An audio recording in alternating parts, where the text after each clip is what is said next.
Dios tiene una iglesia para su misión en el mundo. Dios siempre ha tenido una misión. En los comienzos de la iglesia, Él puso esa misión en las manos de su iglesia. Un aspecto clave en esa misión fue contarle al mundo. Antes de ascender al Padre, Jesús le encomendó esa confianza, a menudo llamada la comisión evangélica a sus discípulos. Y durante los últimos 2 milenios, la iglesia ha sido firme en eso, tratando de compartir, tratando de evangelizar al mundo. A menudo lo reducimos a un asunto de ciencia. Cuando yo era un pastor joven, recuerdo que había un programa que mostraba un progreso, una diferencia significativa. Con esfuerzos evangelísticos en iglesias locales habían pensado cuidadosamente en esto. Planificaban, lo ponían en oración, lo estudiaban, hasta tal punto que nos decían como pastores, si vas a gastar tanto dinero, envía tantas invitaciones. Tendrás a todas estas personas en la noche de la inauguración y si sigues este plan, el programa, tal y como lo hemos organizado, al final de este tendrás todos estos bautismos. Era como bautizar en una caja. Aquí tienes, ve y hazlo de esta manera. Y así lo hacíamos. ¿Esa es la visión que necesitamos? Esa visión ciertamente no viene sola, al menos no como este ejemplo, porque aproximadamente para ese mismo tiempo, en 1981, yo estaba comenzando mi ministerio. Hubo una reunión muy importante en mi denominación, en la Iglesia Adventista del Séptimo Día. Fue una reunión que ocurría cada otoño. En esa reunión hicieron un voto muy importante. Dijeron, no hemos evangelizado en la manera como Jesús nos llamó a hacerlo, así que vamos a hacer de todo esto nuestro mayor esfuerzo, nuestra mayor diligencia. Antes de reunirnos de nuevo en la próxima sesión mundial, en 1985 en Nueva Orleans, Luisiana, vamos a pasar los 1000 días tratando de bautizar 1000 personas al día. Vamos a añadir 1 millón de miembros nuevos. Lo llamaron los 1000 días de cosecha. Algunos, irónicamente, lo llamaron los 1000 días de llanto. Pero así trabajamos duro para conseguir ese objetivo, tratando de evangelizar de manera más intencional y más enfocada. ¿Es en esto en lo que debemos enfocarnos principalmente? No es solo mi iglesia, la iglesia que amo y a la que he servido. Es un concepto mucho más amplio. Por ejemplo, en 2004, cuando salió la película de Mel Gibson, La Pasión de Cristo, recuerdo los esfuerzos globales de la fe cristiana, diciendo, hagamos que todo el mundo vea esta película. Incluso recuerdo que se dijo, esta puede ser la más grande oportunidad de evangelización en una generación. ¿Es eso lo que Jesús tenía en mente? O si no, piensa en lo que ocurrió en Lausanne, en Suiza, en julio de 1974. En un gran congreso de cristianos de todas las denominaciones, bajo el liderazgo de Billy Graham, hubo un arrepentimiento colectivo sobre el fracaso del cristianismo con la evangelización, de la manera que Jesús tenía en mente. Y así se acordó el compromiso llamado el Pacto de Lausanne. John Stott era el gran teólogo que creó el documento, que llevaba entre 2.300 a 2.400 firmas, todas las personas comprometiéndose diligentemente con la evangelización de todo el mundo. Para convertirse en la iglesia que Dios espera, para cumplir con la misión de Dios en el mundo, una vez más, de diversas y variadas maneras, hemos intentado cumplir esa encomienda. Después de todo, todos los evangelistas lo relatan. Mateo cita las palabras de Jesús: Id por todo el mundo y haced discípulos de todas las naciones. Marcos lo expresa de esta manera: predicad el evangelio a cada criatura. Juan, antes de aquella noche de la crucifixión, graba las palabras de Jesús: así como el Padre me ha enviado, de la misma manera yo os envío a vosotros. ¿Y qué dice Lucas? Bueno, Lucas no se enfoca tanto en eso en su evangelio, pero cuando escribe su segundo volumen, el libro de los Hechos, entonces cuenta la historia de Jesús, poco antes de su ascensión ante todos sus discípulos, pidiéndoles que salgan no solamente a Jerusalén, Judea o Samaria, sino hasta los confines de la tierra, para compartir el mensaje de ese evangelio. Así que puedes imaginarte ese grupo de creyentes que oyeron la palabra de Jesús en los Hechos tan pronto como Jesús ascendió al Padre. Se reunieron inmediatamente y convocaron un comité, delinearon todos los puntos que debían tener en cuenta, los organizaron según sus prioridades, desarrollaron una línea del tiempo e hicieron... Uy, espera un segundo. Estaba confundido por un segundo. Entre lo que ellos hicieron y lo que nosotros hacemos. Probablemente tendríamos que volver atrás y comparar lo que ellos hicieron y lo que hicimos nosotros. Pero antes de ir al pasaje del primer capítulo de los Hechos, quisiera darles una breve reseña del libro de los Hechos, porque el libro de los Hechos comienza en Jerusalén.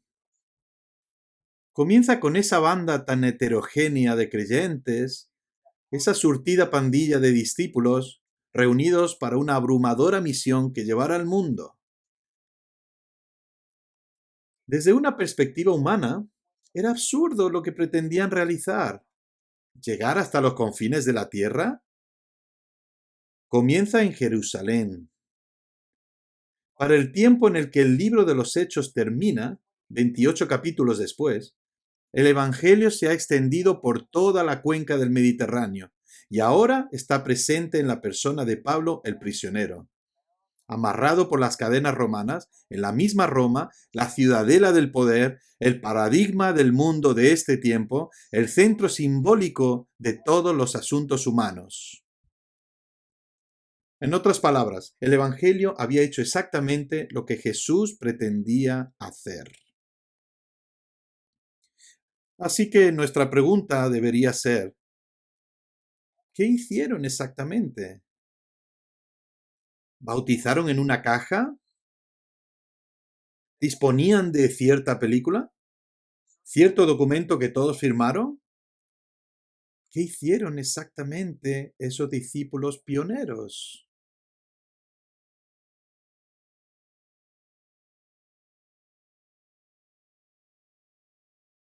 Bien, vayamos al libro de los Hechos.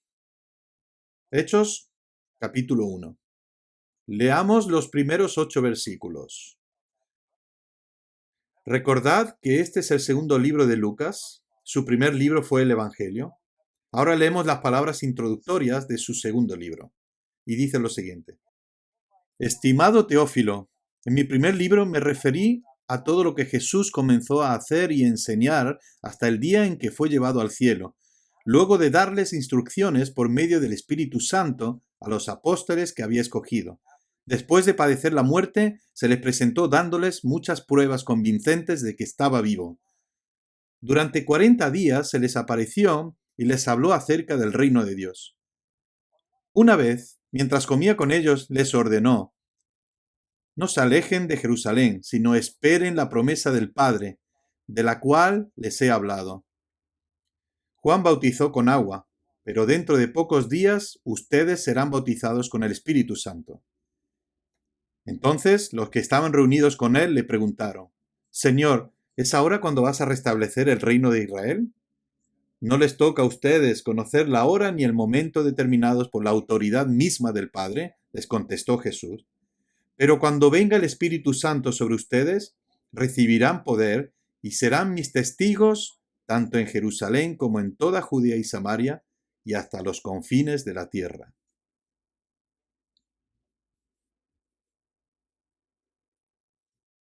El punto central de este pasaje es el regalo que prometió el Padre.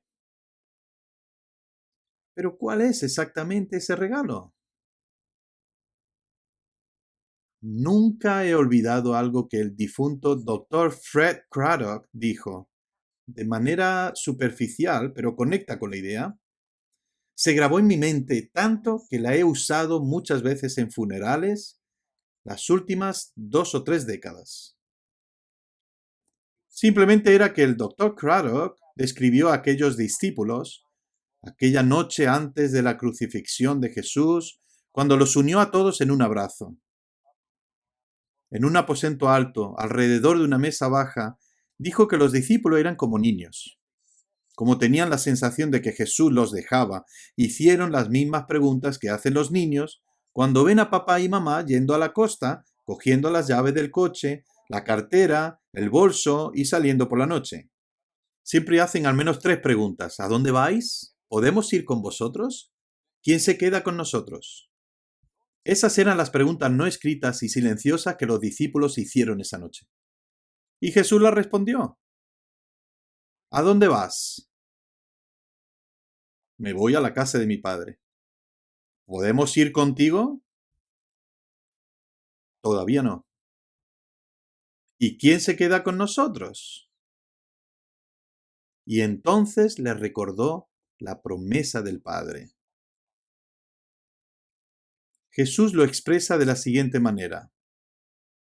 No os dejaré huérfanos, no os dejaré solos. Os enviaré al Consolador, el abogado, para que el verdadero Espíritu os acompañe siempre. Esa es la promesa del Padre. Esa es la promesa que el Padre reitera con estas palabras del capítulo 1 de Hechos. Dice a sus discípulos claramente lo que querían que hicieran. Dice, esperad la promesa. El Espíritu Santo, versículos 4 y 5, esperad la promesa, seréis bautizados por el Espíritu Santo. Y dice el versículo 8, cuando recibáis al Espíritu Santo, recibiréis poder.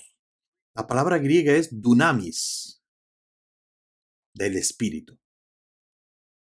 No tienes que ser ningún erudito para entender esa palabra. Tú dunamis, dinamita. Recibirás un poder explosivo para llevar a cabo la misión de Dios en el mundo. Así que espera por el Espíritu Santo. Ahora me pregunto, ¿cómo haríamos esto tú y yo? Si hubiéramos estado allí escuchando a Jesús, encomendándonos la misión de decirle al mundo, si lo hicimos entonces y tendemos a hacerlo ahora. Habríamos organizado un comité, habríamos hecho una lista de prioridades sobre las necesidades, habríamos nombrado nuestra audiencia, habríamos decidido todos los mecanismos que necesitamos para alcanzar ese objetivo, habríamos establecido un cronograma, habríamos hecho muchas cosas con programas, iniciativas y planes y estrategias tratando de determinar cómo cumplir este objetivo. La misión de Dios. Tengo curiosidad por saber lo que ellos hicieron. Así que en mi Biblia digital realicé una búsqueda en el libro de Hechos. Puse la palabra Espíritu, como un Espíritu Santo, y comencé a ir hacia abajo, uno cada vez. Busca el siguiente, busca el siguiente, busca el siguiente, para ver si la actividad del Espíritu Santo era evidente y presente en el libro de los Hechos. Una vez tras otra, capítulo tras capítulo, el Espíritu Santo hizo esto, el Espíritu Santo hizo aquello, el Espíritu Santo dijo esto otro, Espíritu Santo, Espíritu Santo, Espíritu Santo. Entrelazado a través de todo el tejido de la narrativa, por doquiera que mires, fortaleciendo cada actividad, guiando cada decisión, caminando con cada discípulo. No me extraña que algunos eruditos digan que este libro se ha llamado de los Hechos de los Apóstoles. No debería llamarse así, debería llamarse los Hechos del Espíritu Santo, porque de eso se trata. ¿Recuerdas en qué serie estamos ahora? 7 ideas que pueden salvar a la iglesia y una más que puede cambiar el mundo. ¿Y recuerdas nuestra primera idea? La primera idea era esta. Haz la pregunta correcta. Haz la pregunta correcta. Tendemos a preguntar cuando la iglesia está en conflicto. ¿Qué debería hacer la iglesia? La primera idea era, no hagas esa pregunta, sino esta. ¿Qué va a hacer Dios? Y una vez determinemos eso, nos alinearemos con lo que Dios va a hacer. Así que, ¿cuál es la segunda idea que podría cambiar al mundo? Probablemente esta es la idea. Toma estas palabras que tan a menudo escribimos, programas, estrategias, planes, iniciativas, y tan solo dibuja una línea sobre ellas. Y en sus lugares escribe las palabras. Es el Espíritu Santo lo que importa. Eso es lo que verdaderamente importa. Esa es la segunda idea. Es el Espíritu Santo lo que importa. Probablemente me preguntarás, Randy, ¿cómo puede ser que el Espíritu Santo se volvió tan importante en este momento de la historia? No encontramos demasiada evidencia antes en la Escritura, pero en este punto, ¿fue la primera vez que el Espíritu Santo se dio a conocer? ¿O qué ocurrió aquí? Realmente aprecio las palabras de William Barclay, el viejo erudito escocés, quien dijo lo siguiente sobre esa realidad. Barclay escribe que para alcanzar la misión de Jesús, tanto hombres como mujeres necesitaron al Espíritu Santo 2 veces. Y Lucas habló sobre la venida del Espíritu. No debemos pensar que el Espíritu llegó a existir en este punto por primera vez. Es bastante probable que un poder exista siempre, pero para que la gente lo experimente o lo tome en un momento dado. Por ejemplo, nadie inventó el poder atómico. Siempre existió. Pero no fue hasta mediados del siglo XX que alguien pudo acceder a aquel poder, de tal manera que Dios es eternamente Padre, Hijo y Espíritu. Pero llegó un tiempo especial cuando la gente experimentó completamente ese poder, que siempre había estado presente. El poder del Espíritu los iba a convertir en testigos de Cristo, la testificación de operar en una serie extensa de círculos concéntricos, primero en Jerusalén, luego en Judea, después Samaria, el semiestado judío que sería un puente entre el pueblo judío y más allá de Israel, y finalmente este testigo saldría hasta los confines de la tierra. Probablemente podamos decir esa segunda idea de la siguiente manera. Probablemente podamos decir que el Espíritu Santo es el único elemento requerido para la Iglesia para cumplir la misión de Dios. El único ingrediente requerido, no el único ingrediente, sino el único ingrediente requerido. Muchas otras cosas pueden ayudar, incluyendo planes, iniciativas y estrategias, todas las cosas que intentamos desarrollar permaneciendo en contacto con las épocas en las que nos ha tocado vivir. Todo ayuda, pero la única realidad absolutamente esencial es el Espíritu Santo. Estos primeros creyentes fueron atrapados por ese poder, tan poderosamente atrapados que pusieron su mundo absolutamente patas arriba. Y no es una exageración. El ya fallecido James Montgomery Boyce señala, realmente fui conmovido por estas palabras. Escucha lo que escribió Boyce hace unos años.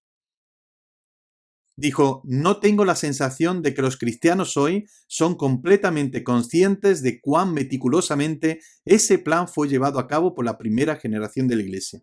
Todo el mundo pagano era conocedor de la declaración apologética de los primeros cristianos de que el cristianismo había penetrado en todo el mundo. Tertullian, quien escribió alrededor del año 200, declaró en su apología, nosotros somos más de ayer y hemos llenado cada lugar entre vosotros, ciudades, islas, fortalezas, pueblos, mercados, el mismo campamento, tribus, compañías, palacio, senado, fórum. No os hemos dejado nada excepto los templos de vuestros dioses.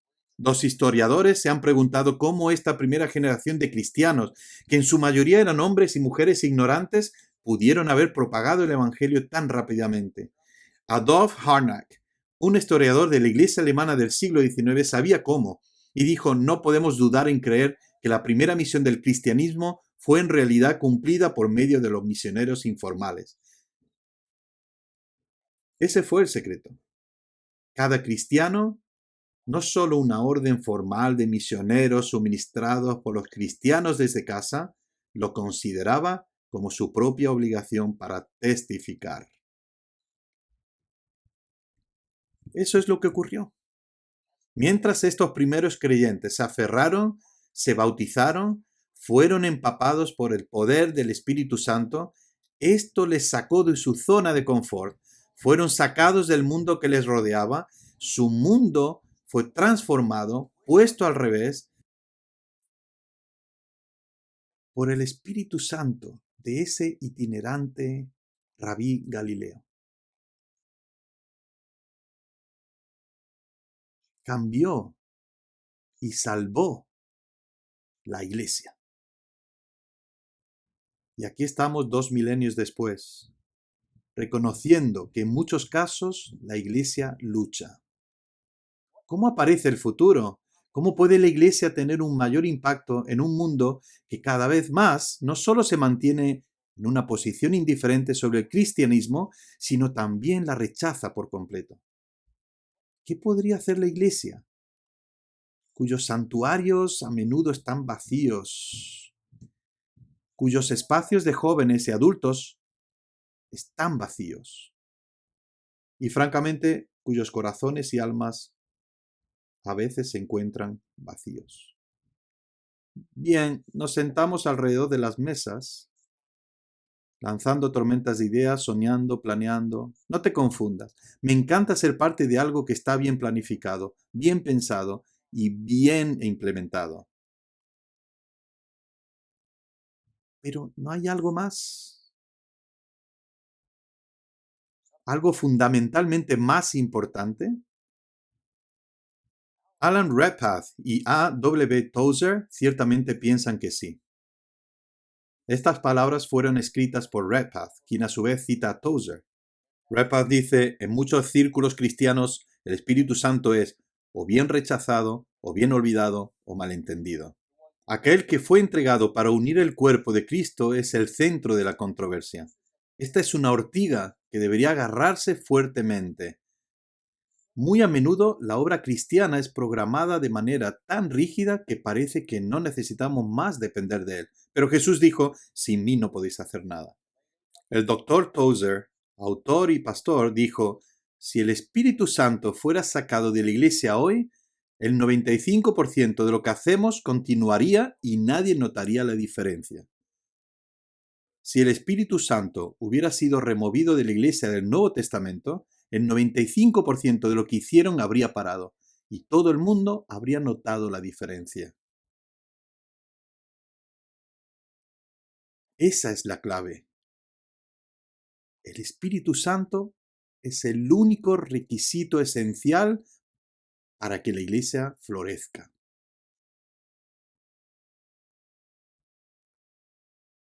¿Qué significa para nosotros?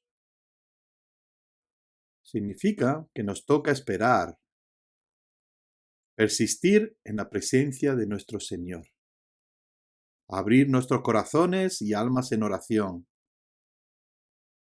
rogar que podamos estar abiertos a recibir, a ser completamente llenos por el Espíritu Santo de Dios. Es hora que oremos por el bautismo del Espíritu Santo. Es hora que oremos por ese dunamis, esa dinamita que el Espíritu solo puede traernos.